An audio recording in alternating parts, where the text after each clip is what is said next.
Good morning or good afternoon, wherever you may be, or good evening or good night. This is Jen at JensArtyInclinations, a place to create, share and play. Hi everyone, here are some more buttons that I've altered. So this time I thought I'd have a go at actually painting them. So I'm using gesso mainly, and it gives it a bit of opaqueness so that it actually covers. Here I'm spritzing up some watercolours because that's what I'm going to use as my colour. Now, because I knew this was going to be really messy, I used a jig. So this is just a cardboard box, and then I've poked some holes in the cardboard box and I've used toothpicks to perch the buttons on. All right, grabbing a little bit of watercolour just to colour up my gesso just a little bit. And here I'm using one of my big brushes. That's one of my nice Chinese brushes, which is lots of fun. And then it's simply a matter of painting the button. So I'm just holding my toothpicks underneath, and that seemed to work quite well. If I put it through two holes, I could sort of hold it steady while I'm painting on the gesso. Now, this is just an old brush. I'm not doing anything flash, and I'm okay if it's got a bit of roughness to it, because if you want to make it, give it a bit of a sheen, once you've painted all your buttons, if you want to make sure that it, stays nicely, using something like a decoupage finish or a varnish will help. So then on this one, once I did that slightly coloured gesso underneath it, I then just grabbed some watercolour to put on top of it. And I'm using, I'm really just playing and experimenting, so I thought I'd bring you along. But I mean, one of the other ways that you could do this that's probably a lot easier than mucking about with gesso and everything is simply using nail polish. So that's probably something I'll try again in the future, but I just wanted to have a go at creating some of my own colours. Now here I'm going over some buttons that I did previously. Sometimes to get the effect you want, you might need to build up a few layers. So that's what I'm doing here. Even though I'm bringing them back fairly neutral again, it still just helps make sure that they all get covered nicely. So there you are, just going along all my little buttons that I've got so far. I did find painting them was a little bit hard if those buttons that had the little round ridges on the end. Much easier to paint them if they're all a fairly flat surface. That's about all I can tell you about that bit. So here we are, some more buttons coming out.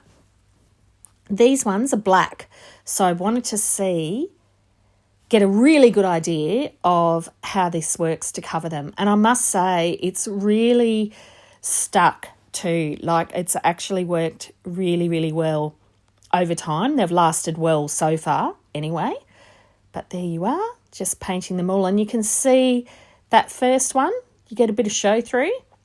And, that's this last one there, it had lots of pattern in it. So I just wanted to see how that would work out as well. And just a matter at this stage of painting and building layers. And I played about with how I placed my toothpicks. Sometimes I placed both of the two toothpicks in the same hole.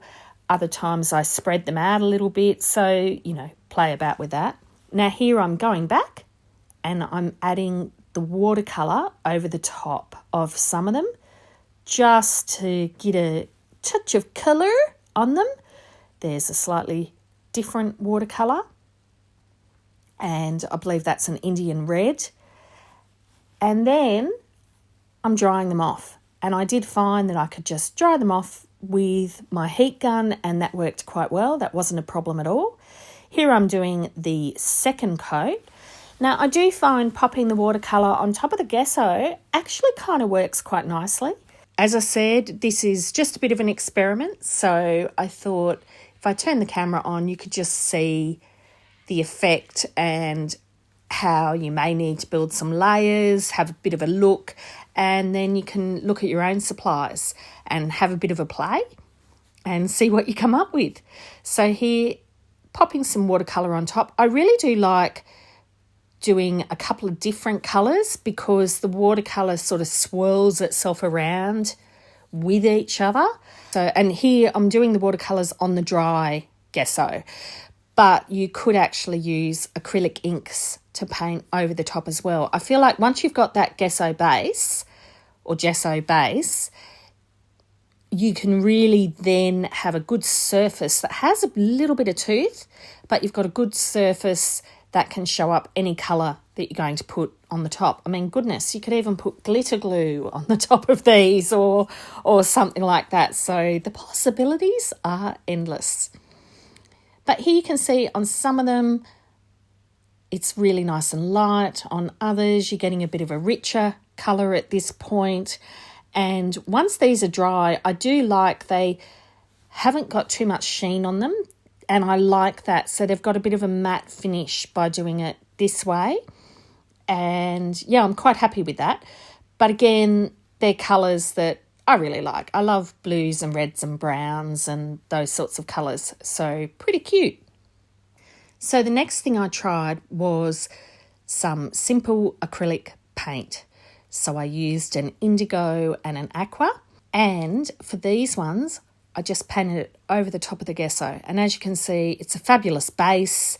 You really get the true colour. You get the richness of it. Love the colour of this aqua. I think that's pretty cool. And the indigo is really nice as well. It gives a bit of a richness to them.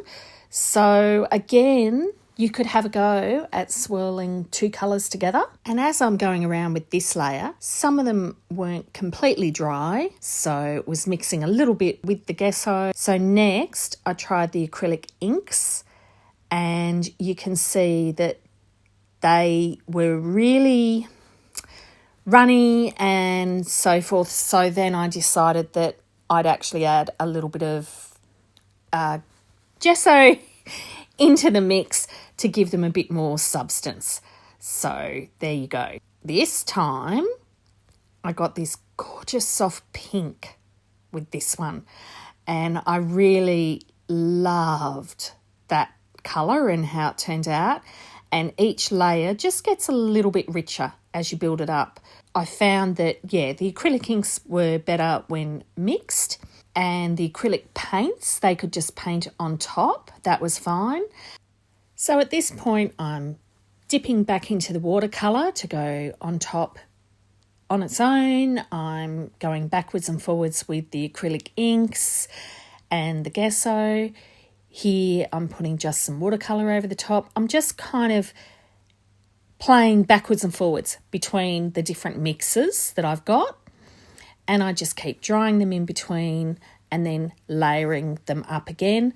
Then I decided I'd see what the acrylic paint did when it went straight on the button. I wondered if it would give it a good coverage, but again, it still needed a couple of coats. However, it worked fine, so may not even need to prime it with the gesso.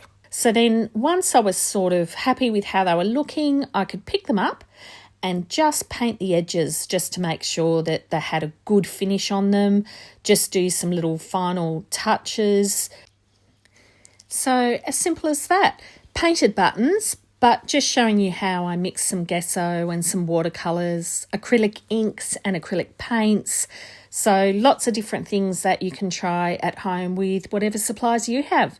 Take care.